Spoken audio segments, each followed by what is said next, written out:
não te fiz nascer para ser qualquer um, eu te chamei para fazer a diferença. Uma palavra de Jesus foi o suficiente para eu entender a minha essência, para eu entender que mesmo sem paternidade física, Ele é meu Pai. Uma palavra de Jesus. Mas o que nós estamos lendo aqui é algo muito poderoso, como diz o Paulinho, é forte. É forte porque vem daquele que tem poder de abençoar, mas também tem poder de amaldiçoar. Pouquíssimos textos Jesus é tão duro em suas palavras. Pouquíssimos textos da Bíblia Sagrada vai narrar Jesus sendo tão duro. E alguns e talvez os discípulos ali que estavam à sua volta, talvez julgaram aquela palavra como injusta. Poxa, por que amaldiçoar a figueira? Ela não fez nada. Por que amaldiçoar a figueira? Só porque ela não tinha fruto? Mas você vai entender que o que estava por trás dessa maldição de Jesus não eram os frutos que a figueira tinha para oferecer, mas o que ela estava denunciando com a sua aparência. Se Jesus chegar perto de nós hoje, o que ele vai encontrar? Quando Jesus se aproxima de você e de mim, o que será que ele vai encontrar por trás da aparência? O que será que Jesus vai encontrar por trás dessa maquiagem? O que será que Jesus vai encontrar por trás dessa roupa bonita?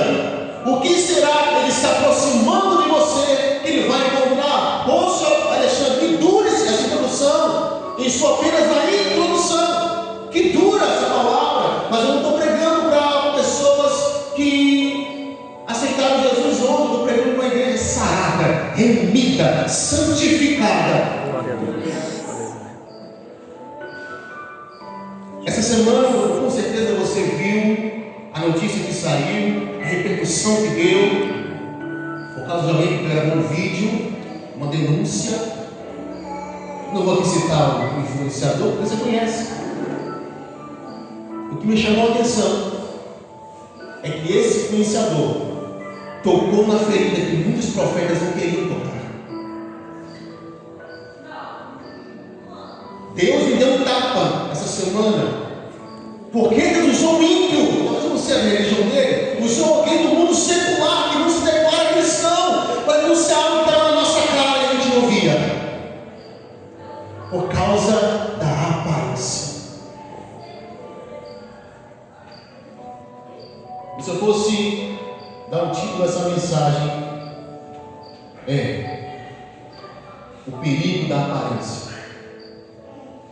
Eu estou pregando aqui que não é ruim você usar uma maquiagem, usar uma roupa boa. Pelo contrário, se Deus te der condições, use boas coisas. Não é disso que eu estou falando.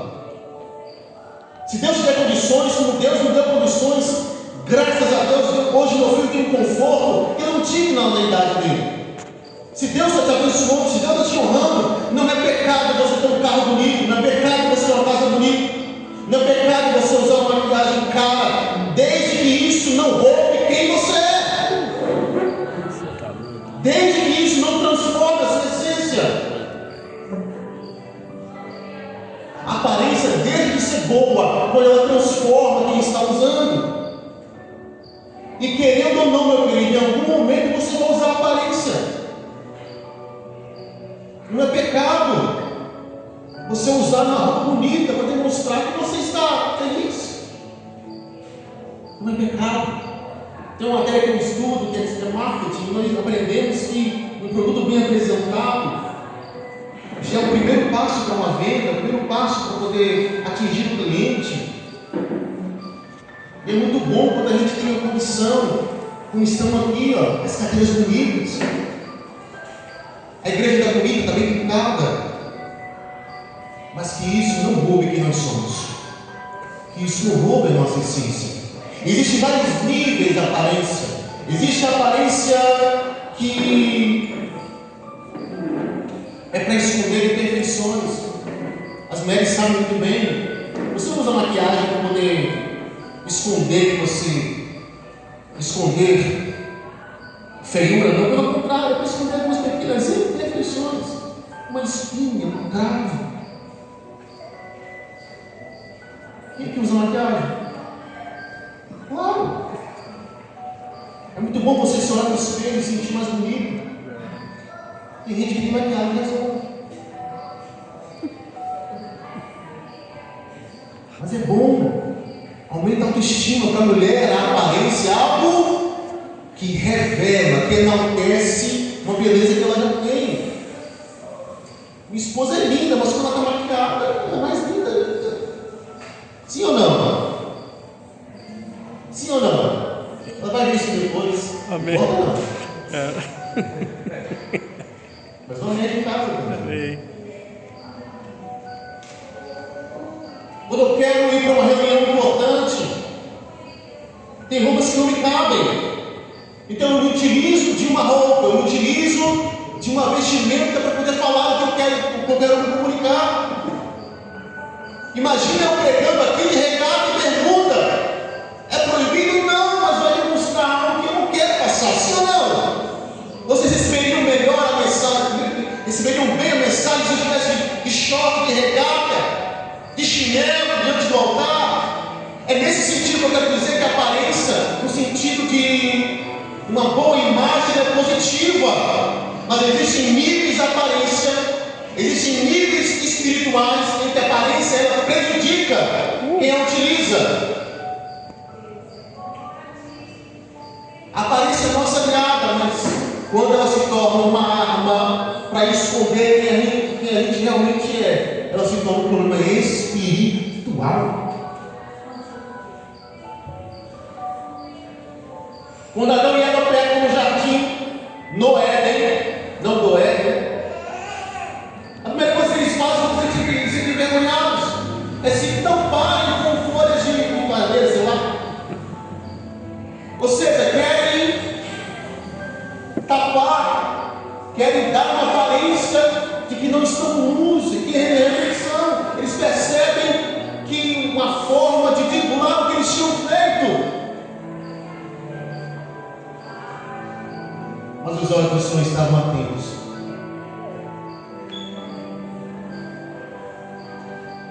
Onde você está agora?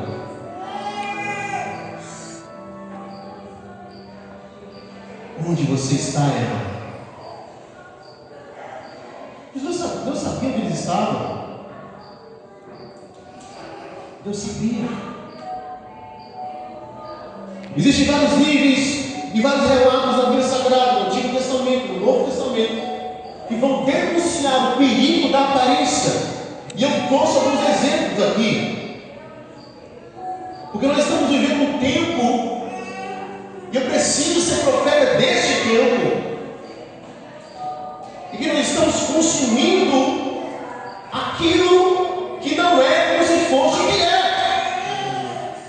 Estamos seguindo ideologias das redes sociais de pessoas que de longe são uma coisa, mas se você investigar de perto não são aquilo que parece ser. Nós estamos seguindo, nós estamos curtindo, nós estamos compartilhando. A inteligência artificial monta um vídeo, monta uma coisa, monta todo um teatro, e nós, por causa da aparência, somos enganados. A palavra diz que nos últimos tempos muitos seriam enganados, e até mesmo os escolhidos seriam enganados por causa da aparência. Aquilo que não é, que é pecado, estão maquiando como se não fosse mais pecado. Aquilo que há uns tempos atrás era inadmissível, hoje colocar uma maquiagem, uma roupa bonita, e agora todo mundo aceita. É por isso que nesse tempo a igreja precisa buscar de Deus o discernimento para não ser enganado pelas aparências. Manter uma aparência não é apenas uma necessidade, mas uma fonte de status e até mesmo de renda. Tem muita gente lucrando, monetizando a imagem. Se eu parecer que tenho, as pessoas vão consumir tal produto. Se eu parecer que é bom, algumas pessoas vão confiar naquilo que eu estou dizendo. Se eu parecer que sou honesto, as pessoas vão confiar na minha palavra. seu parecer que sou, e a aparência vai se tornando uma verdade, a verdade misturada com mentiras. Mas a palavra de Deus revela uma verdade espiritual muito importante. No reino de Deus não há espaço para aparência, ou é ou não é. Na palavra de Deus vemos que manter uma aparência pode ter vários motivos. Eu trouxe o primeiro. A primeira, manter um respeito alheio. Moisés, quando teve um encontro com Deus, ele teve um encontro no monte. A glória era tanto no rosto dele, que o seu rosto brilhava, sim ou não? Me ajuda a pregar. O rosto dele brilhava. Tanto é que as pessoas que estavam ao seu redor, quando viram o seu rosto brilhando, tapavam os seus rostos de medo. Tamanha era a glória que resplandecia do rosto de Moisés. Sim ou não? Quem conhece essa passagem? Mas chega um tempo, Paulinho, que a glória começa a apagar do rosto de Moisés. No começo ele usava o véu para poder não causar medo nas pessoas, mas o seu rosto começa a apagar. E agora ele não usa o véu como proteção da glória, ele usa o véu como uma máscara. Aquilo que era uma proteção se torna uma máscara, se torna uma aparência. Um perigo do mundo espiritual é tentar transparecer uma espiritualidade que não existe mais, uma unção que não existe mais, com medo que as pessoas irão dizer. Ele mantém o véu, não mais a proteção da glória de Deus, agora ele mantém o véu como uma máscara, com uma maquiagem, para as pessoas não perceberem que a glória foi embora. As pessoas não perceberem que a qualidade que existia no seu rosto agora não brilha mais. Ele está mais preocupado com o que os outros vão dizer do que buscar novamente a glória.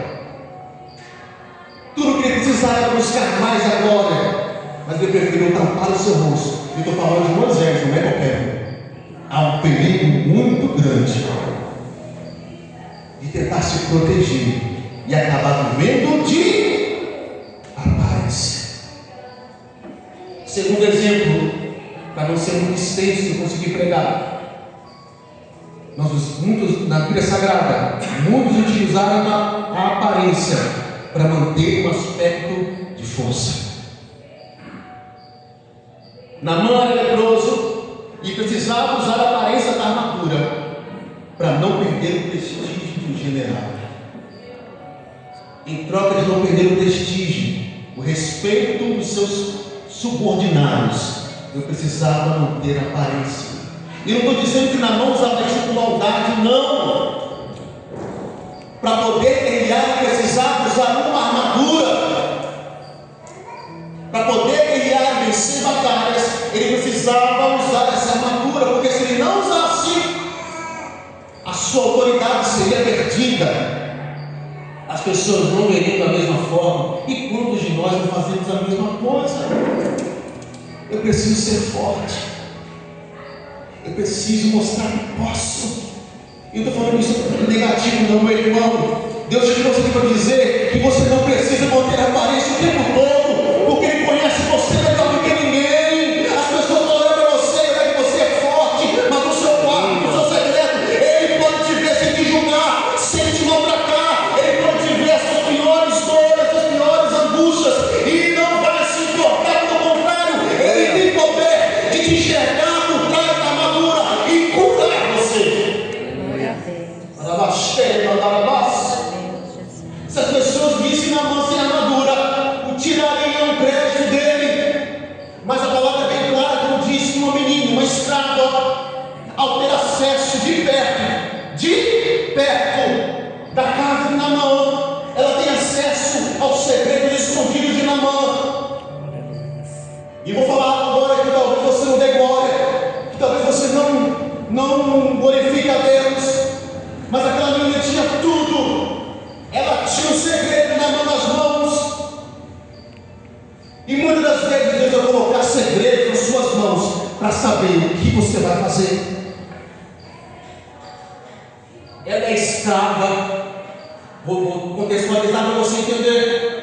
Aquela menina da escrava, ela foi presa por Naamã. Ela agora não vê Naamã apenas com armadura, ela vê Naamã de perto. Ela vê Naamã sem sua armadura, e ela reconhece que ele é leproso. O que nós estamos fazendo diante de pessoas sem armadura? Ela tinha duas opções. Tomara que fique leproso, bem feito, me colocou como escrava, merece o que está passando. Ela tinha essa opção, mas ela decide a segunda opção, e eu creio que vai ser a opção dessa igreja. Existem pessoas aí fora que você vai conseguir ver elas sem armadura. Deus vai te dar discernimento para poder olhar para pessoas aí fora que carregam traumas. Deus vai te dar discernimento para ver o pior das pessoas, e você vai ter que escolher. Eu não vou usar o pior dela para poder machucar ainda mais. Eu vou ver o pior delas e vou profetizar cura. Vou profetizar que ela não mais precisará viver assim. Tem muita gente que Deus vai colocar perto de você sem armadura, para ver até onde você vai. Ah, se meu Senhor conhecesse as águas do Rio Jordão, se ele conhecesse o profeta que está em Samaria, ele saberia que há Deus em Israel.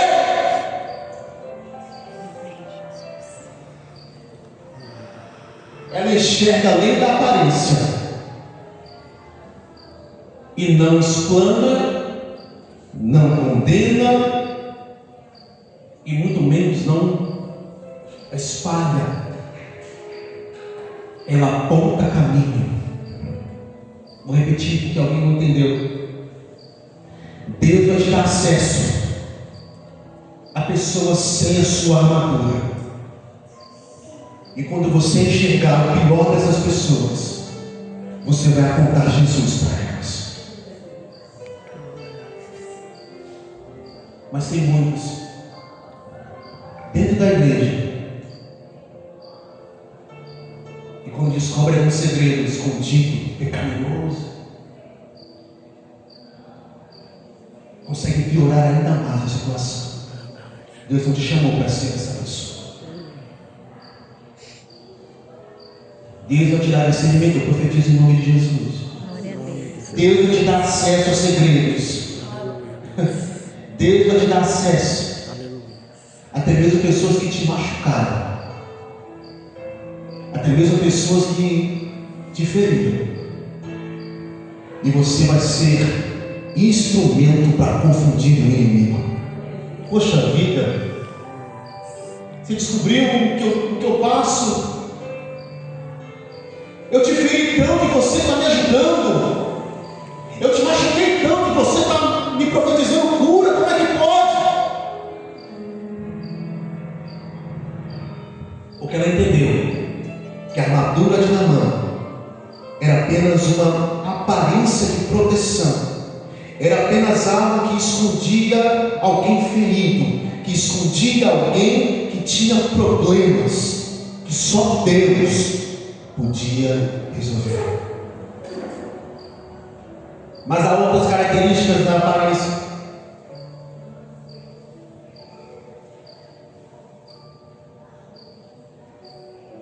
A terceira e última: muitas das vezes nós não temos a aparência para aparentar estar em uma estação que ainda não chegou.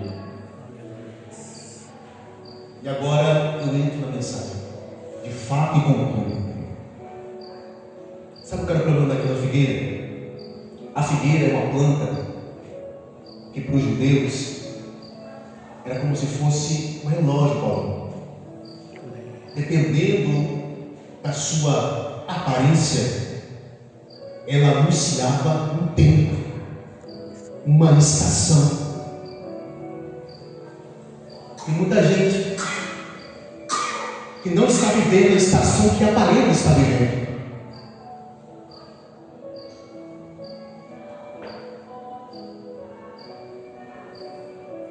Aquela figueira, para os judeus, era um relógio de estações.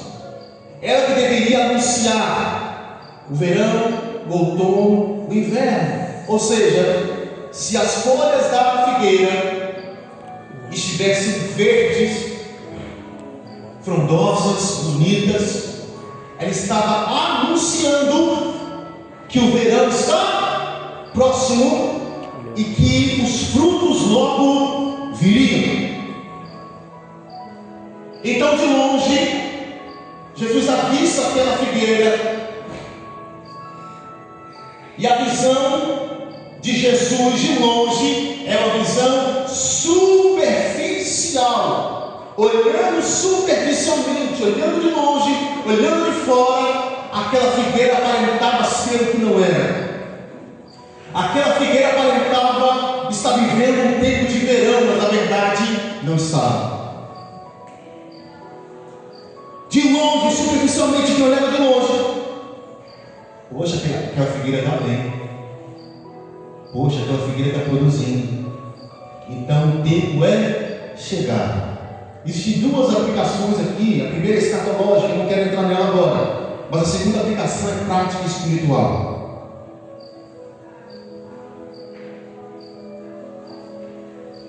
De longe, será que de longe,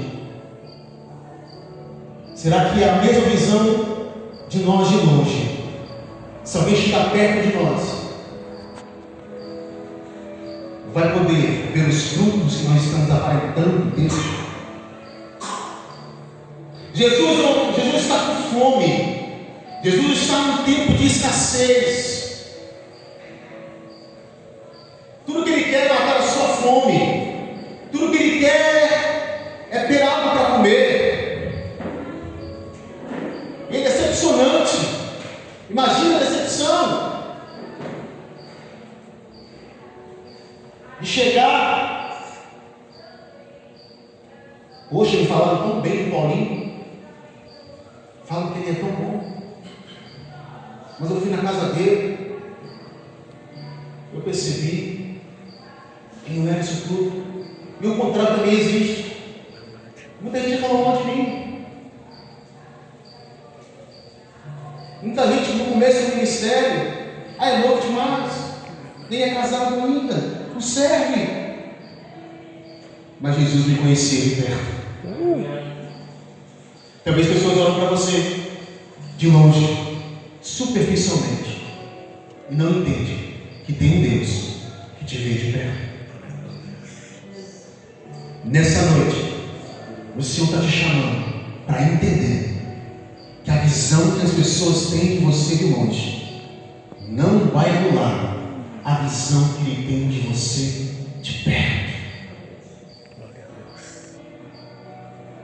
Tem algumas pessoas que te acham mentindo, te acham arrogante, ou até mesmo olha o carro que você dirige, olha a casa que você tem, olha a roupa que você veste, mas não entende que existe um Deus que te vê de perto. Ou até mesmo ver sua armadura forte. Nossa, como essa mulher é forte, como esse homem é forte, mas só Deus que te vê de pé. Então, Alexandre, qual é o problema dessa figueira? O problema não é que ela não tinha fruto. O problema era parecer que tinha fruto e não ter.